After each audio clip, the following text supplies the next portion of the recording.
Welcome to Step 5 of the Full Body Cleanse, the third liver cleanse, days 5 and 6. On day 5, you will not take liver health, turmeric, or oxy powder. Just keep your meals light. For best results, eat only fruit today. Day 5 is the pre-flush. Stop eating at least 2 hours before consuming the Epsom salt and olive oil this evening.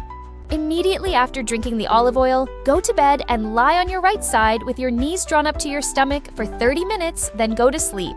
While you sleep, the Epsom salt helps to relax and open your bile ducts, and the olive oil stimulates the flow of bile to expel broken down toxins. Day 6. Flush. Take 6 capsules of oxy powder immediately upon waking to help your body flush the liver toxins. Do not eat for at least 1 to 2 hours after taking oxy powder. Great job! You have now completed Step 5. When ready, move on to the final Step 6, the heavy metals and chemical cleanse in the next video.